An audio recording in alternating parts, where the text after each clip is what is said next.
The rain pounded heavily against the windshield.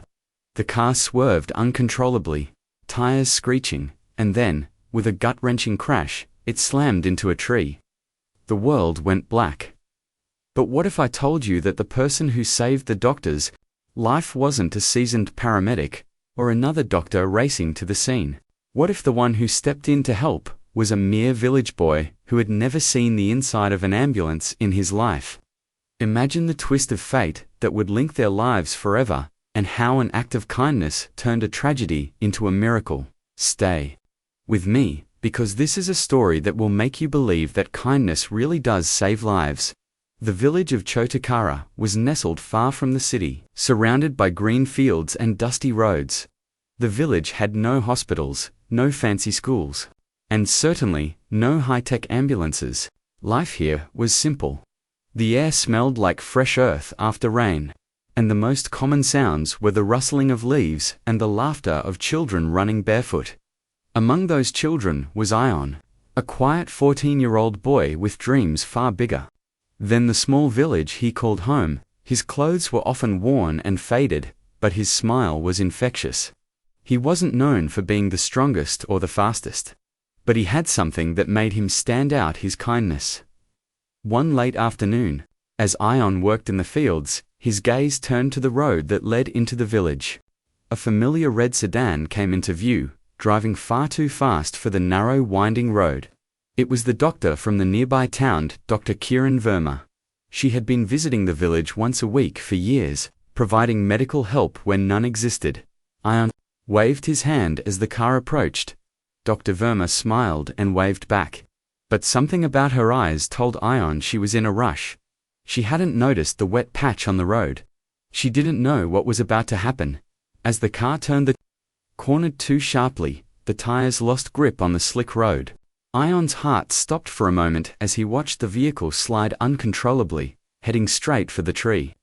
In a flash, it crashed with a sickening thud. The rain continued to pour as Ion sprinted towards the wreckage. His breath was heavy, his heart pounding, but he didn't think twice. He had to help. When he reached the car, the sight before him made his stomach churn. The driver's side door was crumpled, and Dr. Verma lay unconscious, blood staining her white coat. Ion's mind raced. He had no training, no experience with something like this. But he had seen his father treat small wounds, had listened to stories about medical emergencies. He couldn't let her die. He didn't waste any time. Without thinking of his own safety, Ion yanked open the passenger side door. He found Dr. Verma's pulse, weak but steady. With his trembling hands, he fumbled around in the glove box, hoping to find anything that could help. He pulled out a small first aid kit.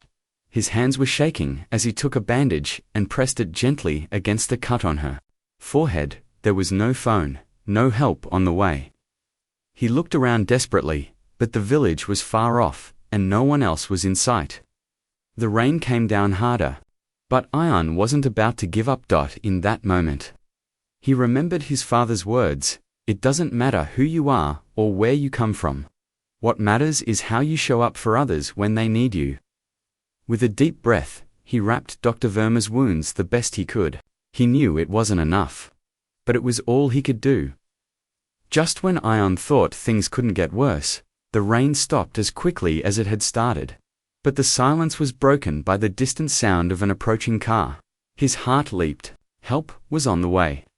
But as the car came closer, it didn't slow down.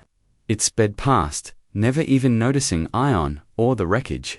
For a moment, Ion stood frozen in disbelief, his hope shattering with every passing second. But then something inside him snapped. He couldn't just stand there. He couldn't let Dr. Verma die because no one had the courage to stop. Without thinking, Ion ran toward the village, his legs burning with each step. His vision blurred from the rain and exhaustion. He had no idea how far he would have to go, but he couldn't let this be the end. Ion burst into the village, and it was as if the world around him had gone still. He didn't even stop to explain. He ran straight to the village elder's house and pounded on the door. "Help, please. Dr. Verma needs help." Her car. It crashed. The door swung open. Ion didn't even need to say more. The village elder, a man whose kindness was legendary, grabbed his coat and gestured for others to follow. A group of men quickly gathered, including Ion's father. They rushed to the site of the crash, their hands working swiftly to free Dr. Verma from the wreckage. Ion's father, a simple farmer, had more experience with injuries than most. His hands moved expertly as he tended to the doctor, doing what he could until the ambulance finally arrived.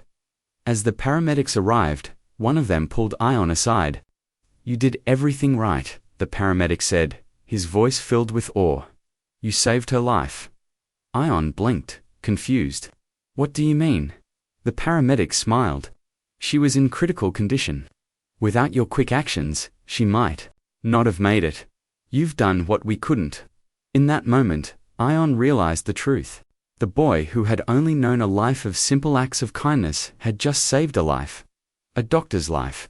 Someone who had healed so many, now saved by someone who had never even held a stethoscope. Days passed, and the village buzzed with whispers of the young boy's heroism. Dr. Verma, now recovering, made a special trip to the village. She found Ion working in the fields again, like any other day. She stopped him gently. "Ion," she said, her voice soft, "I owe you my life. You were the one who saved me." Ion, now understanding the true weight of his actions, simply nodded. "I was just doing what anyone would do. I couldn't let you die. You've helped so many." Dr. Verma placed her hand on his shoulder, her eyes brimming with gratitude. "You are more than just a boy from a village.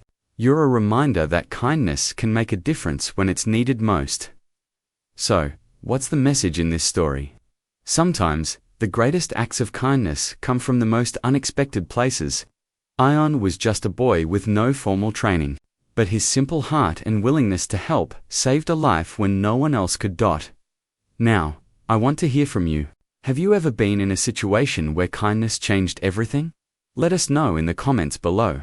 Share your stories of hope and courage, and if this story touched your heart, don't forget to like, comment, and subscribe for more stories that celebrate the power of kindness. Remember, kindness isn't just something we do, it's something that changes lives.